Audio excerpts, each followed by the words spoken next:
पश्चिम बंगाल में सत्ता की लड़ाई में कोविड प्रोटोकॉल की धज्जियां उड़ती जा रही हैं। आज भी बिल्कुल वैसी ही लापरवाही बरती जा रही है, जबकि चुनाव आयोग समय समय पर तमाम दलों को कोरोना से जुड़े नियमों से आगाह करता रहा है। कैसे तमाम दलों ने उनकी अनदेखी की है, इस रिपोर्ट में देखिए।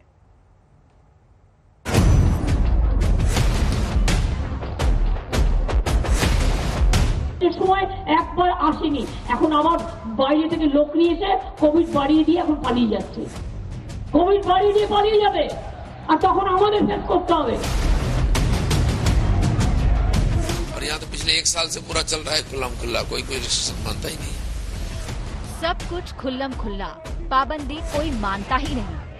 दिलीप घोष का ये बयान उस लापरवाही का कबूलनामा है जिसे बरतने का गुनहगार कोई एक नहीं है। सबके सब है। पश्चिम बंगाल में एक तो 8 दौर का चुनाव, ऊपर से रैलियां धुआंधार। चुनाव आयोग ने सिर्फ कानून व्यवस्था के लिए 8 चरणों में चुनाव कराने का फैसला नहीं किया, बल्कि इसकी एक बड़ी वजह कोरोना भी है। पहले जहां एक बूथ पर 1500 मतदाता हुआ करते थे, वहीं अब उनकी संख्या घटाकर 1000 कर दी गई है। इससे बूथों की संख्या बढ़ गई, जिनके लिए जरूरी पोलिंग स्टाफ और सुरक्षा कर्मियों की संख्या भी बढ़ गई है। चुनावों के दौरान सभाओं और रैलियों में कोरोना प्रोटोकॉल को लेकर हिदायत दी गई थी।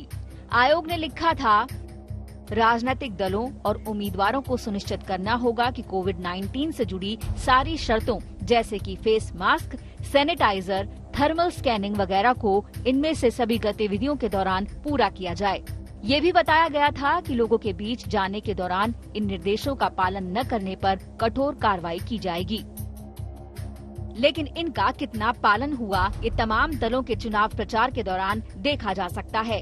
उम्मीदवार हो, प्रचारक या रैलियों में शामिल लोग, तस्वीरें गवाह हैं कि चुनाव आयोग के निर्देशों की जमकर धज्जियां उड़ रही हैं। इसके लिए क्या चुनाव आयोग को ही कसूरवार ठहराया जा सकता है?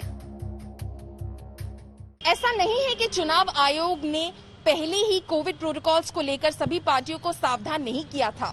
उसने अगस्त 2020 में कोविड प्रोटोकॉल्स बनाए थे, जो आगे चलते उस दौरान कोरोना महामारी के चलते जो बिहार विधानसभा चुनाव हुए थे, उनमें लागू किए गए थे। आगे चलकर अगले चुनावों के लिए भी इन नियमों को लागू किया जाना था।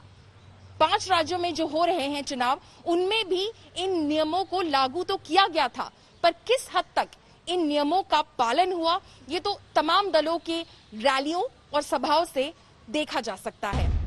चुनाव आयोग ने कोविड प्रोटोकॉल के लिए जो नियम बनाए थे, उनमें तमाम पहलुओं को ध्यान में रखा गया था।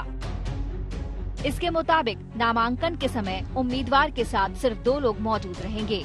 रोड शो के दौरान सिर्फ 5 वाहनों का इस्तेमाल होगा। सभी वोटर्स के लिए मास्क पहनना अनिवार्य है। सिर्फ पहचान दिखाने के लिए मास्क हटा सकते हैं। कोरोना संक्रमित और क्वारंटीन वाले मतदान के आखिरी घंटे में वोट डाल सकते हैं। ऐसे तमाम नियम चुनाव आयोग की वेबसाइट पर 8 पन्नों के दस्तावेज में दर्ज हैं। लेकिन चुनावी आपाधापी में नेताओं को उन्हें पढ़ने की फुर्सत कहाँ? वैसे भी बंगाल चुनाव में रैलियों में भीड़ इकट्ठा करने को ही इसका पैमाना मान लिया गया था कि अगली सरकार किसकी बनने वाली है। ऐसे में कोविड प्रोटोकॉल का पालन करने की परवाह किसे थी? और जब कोरोना बेकाबू होने लगा तो सब एक दूसरे पर आरोप प्रत्यारोप लगाने लगे। এখন আমার বাইরে থেকে লোক নিয়ে এসে কোভিড বাড়িয়ে দিয়ে এখন পালিয়ে যাচ্ছে। কোভিড বাড়িয়ে দিয়ে পালিয়ে যাবে আর তখন আমাদের ফেস করতে হবে।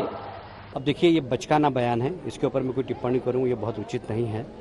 और एक जवाबदार व्यक्ति जो संवैधानिक पद पर बैठा हो, कम से कम कोई भी आरोप लगाना चाहिए। हम विरोध में हैं, पर कैसे आरोप लगाना, किस प्रकार के आरोप लगाना, इसके ऊपर जरूर विचार करना चाहिए। नेता किसी भी दल का क्यों ना हो, सबके सामने नियमों की धज्जियां उड़ती रही। आखिरकार कलकत्ता हाई कोर्ट में 2 PLI दायर की गई। उन पर सुनवाई के बाद इस बार कार्रवाई हुई। दरअसल कोरोना प्रोटोकॉल लागू न होने को लेकर कलकत्ता हाई कोर्ट सख्त है। उसने सुनवाई के बाद राज्य चुनाव आयोग से जवाब तलब किया है। 19 अप्रैल को इस मामले पर दोबारा सुनवाई होनी है। पश्चिम बंगाल में लेफ्ट ने कोई भी बड़ी रैली या सभा न करने का फैसला किया है। उनके उम्मीदवार घर घर जाकर या सोशल मीडिया के जरिए सोशल डिस्टेंसिंग का पालन करते हुए वोट मांगेंगे। अगर सभी राजनीतिक दल संवेदनशील हो जाएं, तो बंगाल में कोरोना की रफ्तार को बेकाबू होने से रोका जा सकता है। प्रेमा राजाराम के साथ पॉलोमी साहा, कोलकाता, आज तक।